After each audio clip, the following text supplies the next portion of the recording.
Hello and welcome to PolicyBazaar. I'm Arjun Bhagat. Now, protecting your most important assets is crucial in creating a solid personal financial plan. And insurance policies go a long way in helping you safeguard both your earning power and your possessions. But there are many different kinds of policies and it's important to strategically plan so that every aspect of your life is covered. So today we discuss the 7 most important insurance plans you should look at buying. These include term, personal accident, health and critical illness, and of course child plans, pensions and asset insurance is something that we are going to do in the next episode.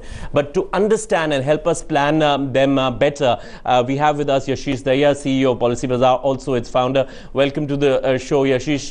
Now tell me, what would you consider as the most important policy that one should have? Would you say term is one of the most important policies for your family? I think the most important thing that we all own is our life, and I think obviously something that protects against loss of life necessarily would become the most critical, most important policy, and that is a basic term plan. The most interesting part about a basic term plan is if a 30-year-old person is looking to get themselves covered with a basic plan for, let's say, 30 years, right? It's going to cost them about 8,000 to 9,000 rupees, which is about 25 to 30 rupees per day, which is about the same cost as you pay for a toll if you're living in Delhi and you travel to Noida one way. So it's not a very significant amount. You know, when you look at 25 rupees, it's not a very significant amount. It's not a big decision. So it shocks me that, you know, people are still not taking this.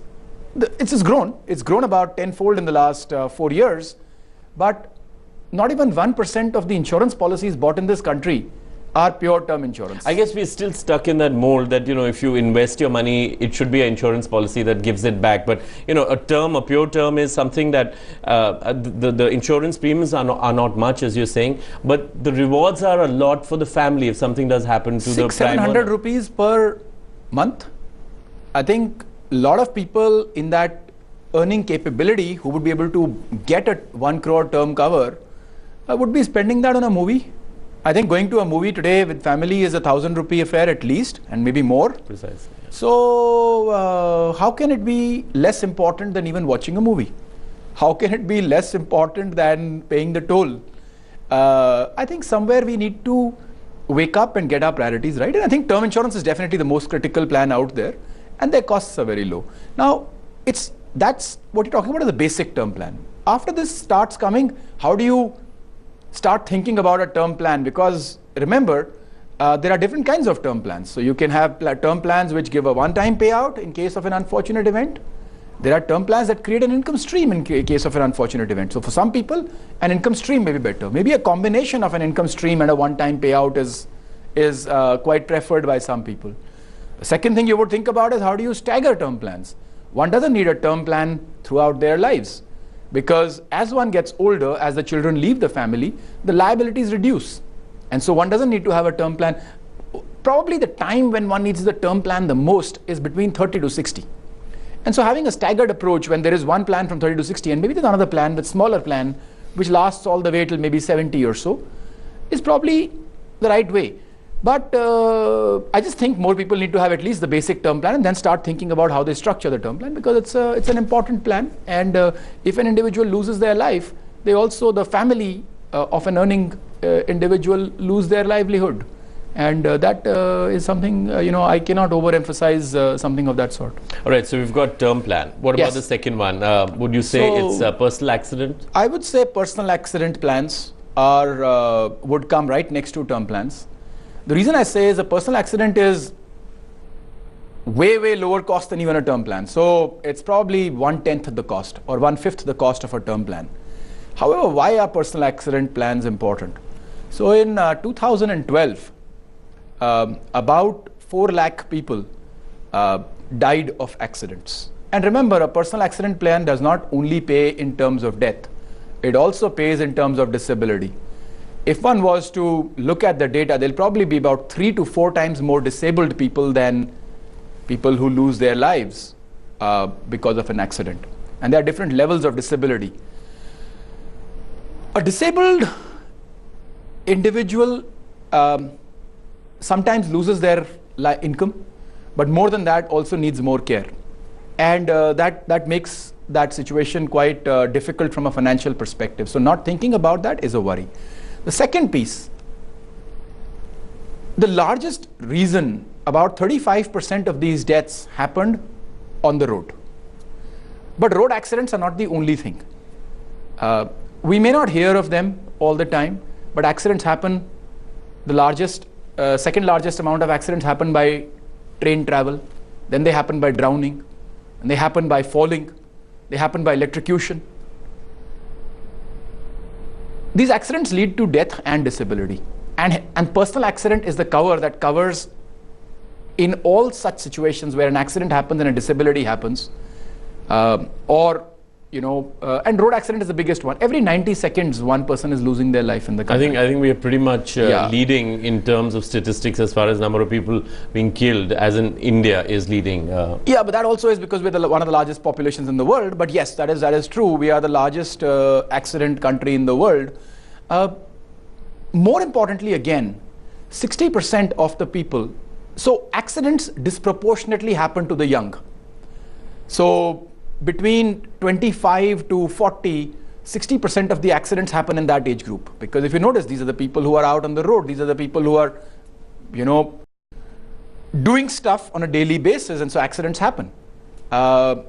So for that age group, 25 to 40, not having a personal accident plan, again, is not a very wise thing. Of course, this is not stuff we think about. Now, the most important part is nobody's going to come and sell this plan to you, because this plan is probably going to cost 2,000 rupees a year. So there's nothing to be made by selling it to you. To a customer, there is no point for any distributor to walk up to you and say, sir, why don't you buy a personal accident plan for 2,000 rupees? Because the distributor is going to make 200 rupees on that, 10%. For 200 rupees, even if you tell somebody come and pick up a check, nobody's going to come and pick up a check from your house. So what you're saying is that it's crucial to get a personal accident cover. On your own. On your own. You need to go on the internet, do some research, buy the plan. It's that simple. And nobody's going to come and sell it to you. Keeping in mind, the urban reality of personal accident. And of course, you talked about other personal accidents that may take place. What about the third plan that one must have? I think the third most important plan after term and critical illness, after term and personal accident, would be critical illness. So critical illness are all those dreaded diseases which one always hopes don't ever hit anyone. One would think health. I think health is very important, but health, for people who have got a certain income, sometimes they can take care of the cost. Because health is what? A dengue, health is important. It's very. But you feel number 3 is critical illness. But critical illness is even more important than health. Right. So if you ask me, I would say critical illness is even more important than health, because critical illness is a heart disease, a brain problem, a neurological problem, something to do with the kidneys. All of these, multiple sclerosis, all these diseases which can totally debilitate an individual or a family, if both financially and physically.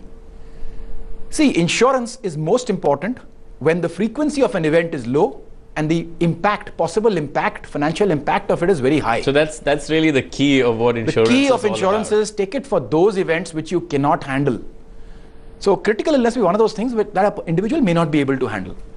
So third plan would be critical illness. And it's again not as expensive. So when you think about insurance plans are not very expensive. I think if you really thought about it, we hear about it every day. Somebody had a heart disease, and when it happens, it sets people back by multiple lakhs at least. And that is why critical illness covers are very important. A health scare will not set somebody back by a few lakhs. If you see, hospitalization cost is 30,000, 50,000, 70,000. People with decent incomes can take care of that. I think it's the income band of less than 7 lakh rupees that needs to start worrying a lot more about health insurance. So what you're saying is that critical illness focuses on major medical emergencies that may happen to you, Absolutely. Which are going to pretty much bankrupt you if you start getting treated for it. Yes. And health cover is something that the costs are not going to be that high, but of course they provide a certain net for the family. Absolutely. I think health cover. So let's talk a little bit about health I think cover. Health insurance is according to me the fourth most important policy that any individual must have. Because medical costs are going up. My niece was there, 1.5 hours at a hospital, 6,000 rupees was the cost. Now that is not the cost, that is not the cost one faced 10 years ago. So medical inflation is about 30-40%. On top of that, we all want the best treatment for our near and dear ones. And that can be provided by health insurance. You've got multiple options there, right? One can start creating a fixed deposit which takes care of health scares, or one can buy a health insurance plan which takes care of, But health insurance is about regular medical treatment. Critical illness is different. And I think it's a no-brainer. As the costs are going up, one has to have health insurance. That's something, one of the reasons I'm also pointing out the other three as being most important, because a few more people seem to have bought health insurance than the other three. So health insurance, roughly about 3% of all plans sold in this country are health insurance. About 2.5% of all plans sold in this country are health insurance. So health insurance is starting to pick up. Now, one very important thing, the 4 plans I've just mentioned, in any Western developed society, they will account for about 60% of all personal insurance plans. In India, all of these put together account for about 3% of all plans. So we are hugely underinsured. We as a society need to wake up, because in the developed world, people will wake up at some age and say, I have to have some planning around insurance, and will go and take these plans. But that doesn't happen here somehow. So Yashish, you're talking about health insurance. Elaborate. What are the different kinds of health insurance that one can look at? What is the age? People like to take an umbrella cover for their families. Does that really make sense? And when does health insurance individually matter more than an umbrella coverage? So I think one should always take a family coverage for a group which is less than 20 years apart. Mostly if people are above 50, they should take individual covers, not group in the family cover, because they end up increasing the premium of the rest of the family. And more importantly, if they have a single disease, the premium of the rest of the family can go up unnecessarily, which doesn't need to. If they have an individual plan, then their plan can continue the way it is, and the family plans can continue the way they are. I think family plans are mostly for people under 45, maybe you can stretch it to about 50. After that, people should go individual. Now, in terms of basic plans, you have 3 or 4 kinds of plans. One is your health insurance, standard health insurance. There's a medical, you go into hospital for more than 24 hours, and the costs are reimbursed basis certain terms and conditions. That is the normal health plan. There's something called a super top-up. Now, a super top-up is for those individuals who say, you know what, first 2 lakh rupees of health cost, I'll take care of it. But anything above that, maybe all the way up to 10 lakhs, 20 lakhs, that is what I'm really worried about. So can somebody do that? So these super top-up plans are very low cost, extremely low cost, because a bulk of the medical cost will come below that 2 lakh rupee point. So these super top-up plans can be used very well for the slightly upward mobile. For people having incomes of more than 7 to 10 lakh rupees, they can go for super top-up plans, because they are a very low cost way for them to get very high life covers, which can health covers, which can be important to them. Third kind of plan is a hospitalization plan. See, when one goes into hospital, other people come and meet, there are transport costs, there are all kinds of costs that come associated with it. So a hospitalization plan takes care of those costs. So you have various things to look at when you look at a hospital, a health insurance plan. However, in taking a health insurance plan, but one must not forget taking a critical illness plan separately, taking a personal accident plan separately, and having a term insurance as well separately. But those are equally important. They happen very rarely, but if they happen, they can devastate, and they don't happen that rarely. We just discussed 4 lakh people, personal accidents, mostly in that age group of 25 to 40, mostly metro oriented, because again, driving accidents are mostly metro oriented. Right. Yashish, of course, in the next episode, we are going to be looking at child plans, we're going to be looking at pensions, and we're going to be looking at how you can protect your assets with insurance. But right now, it's time to take your questions after a short break, of course. But do write to us, ask at ask.policybazaar.com, tweet us at Twitter at @policybazaar_in. And we'll see you shortly after this break. Keep watching.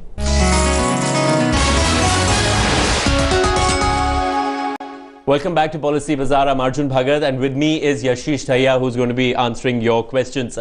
We've got Amit from Noida, who writes, I bought a new car last year. Within a year, I met with an accident and my car got damaged. The car has gone for scrap, total scrap. The IDV mentioned in the insurance was 4,05,000 rupees. However, the company is only giving me 3,80,000 rupees. Yashish, he's asking whether he should go ahead with taking that amount that the company is offering. I think one has to understand the rules of car insurance. So what happens is your IDV is 4,05,000. If the car gets stolen, you get. What does IDV stand for? IDV is the insured declared value of the car. Right. So that is what the insurer and you have agreed is the fair market value of your car on the time of the contract. Basically, that's what it is, right? Fair is what two people agree. So that's what's been agreed. Now, you can increase it, you can decrease it, you can negotiate with the company, you can do all of that. It's feasible, and companies do accommodate that sometimes. But again, once you've agreed, you've agreed. Now, in case the car gets lost, totally lost, you would get the full amount, right? However, if it gets damaged, if it gets scrapped, then there is still a scrap value. The scrap value is all those parts which can be sold. And probably what's happened is the insurance company or the surveyor has assessed that 25,000 rupees worth of spare parts are there.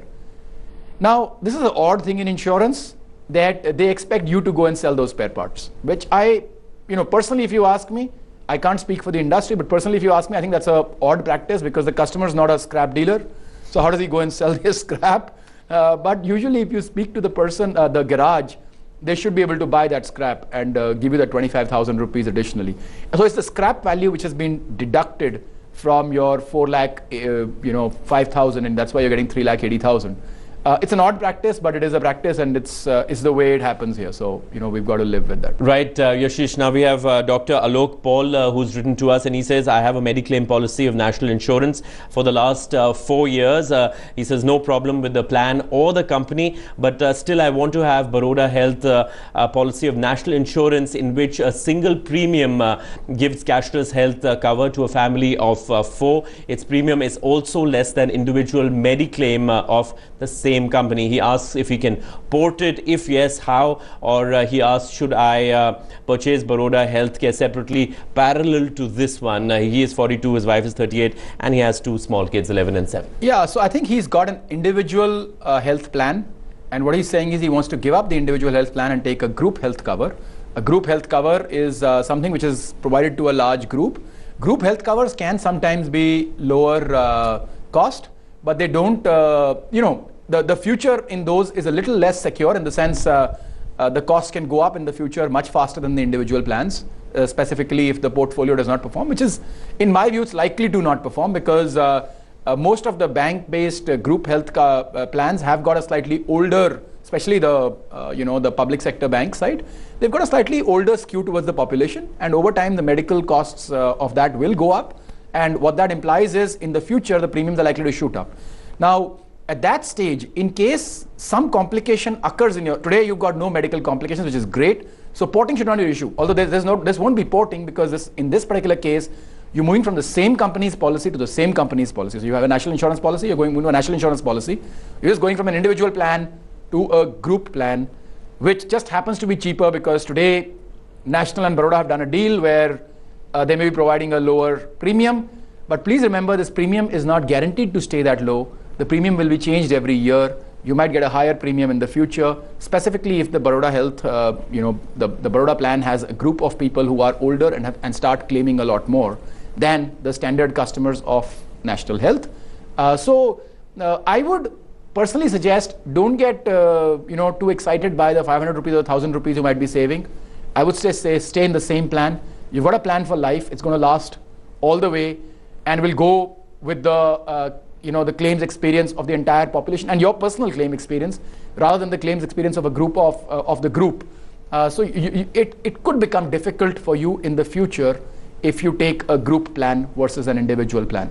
And so I would suggest stay with the individual plan. If you do wish to move, it belongs to the same company. You don't even need to port it. Just buy the new plan first. And once you've got the new plan, just stop paying for the old one. You're done.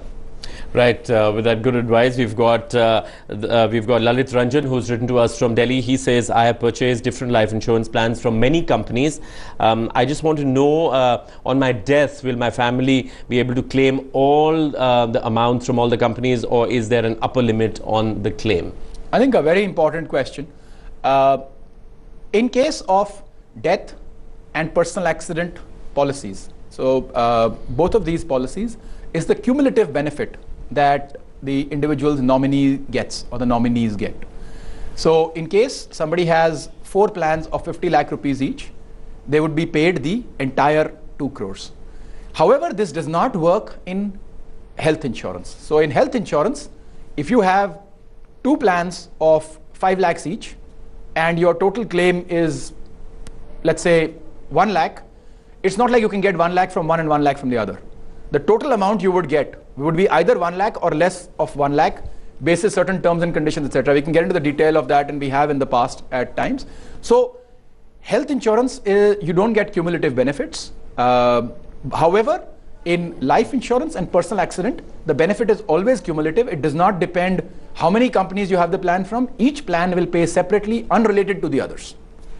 Right, we've got Sanjay from Bhubaneswar. He says, I regularly watch your show and I find it very useful. I have ING Vaishya new fulfilling life whole life plan policy purchased in March 2009 at the age of 18.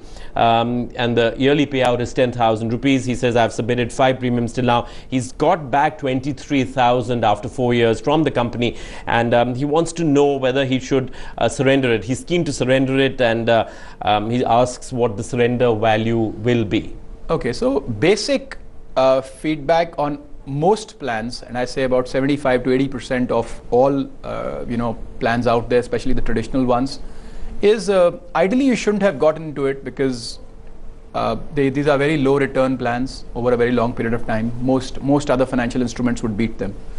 And if you had to, you could have gone into a low cost ULIP, etc. That would have done much better. However, the second rule of thumb is once you're in, then don't try to get out, because actually getting out is very expensive. And more importantly, staying in is financially a wise decision, because on the additional amount you're going to invest, the returns are pretty strong because of the loss you would face from a break-in policy. Now, if you had some financial constraints and you just can't continue the policy, in that case also don't let the policy lapse or don't surrender the policy.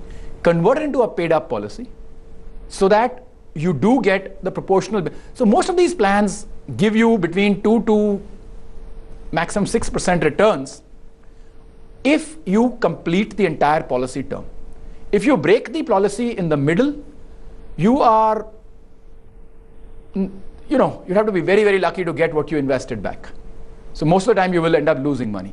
So if you're buying a 25-year policy, if you don't keep that entire 25-year policy running, you're going to lose money. And if you keep it running for the entire 25 years, then there's a chance you'll make between 2 to 5% return. So ideally, you shouldn't have gotten in, but if you have gotten in, now there's no point exiting, because if you exit, you will lose a whole lot more than by staying in. And whatever additional investments you will make will give you a good return. So if you look at the decision of continuing versus not continuing will have a decent return of about 8 to 10%, because of the fact that if you exit, you're going to lose a whole amount of money. So I'd say stay in, please, if you can afford it. Otherwise, to convert it into a paid-up policy. Thanks, Ashish. Now, that's all the time that we have on this show, Policy Bazaar. But do write to us at ask.policybazaar.com, or you can tweet us at policybazaar_in. And we'll see you next time. Goodbye. Bye-bye.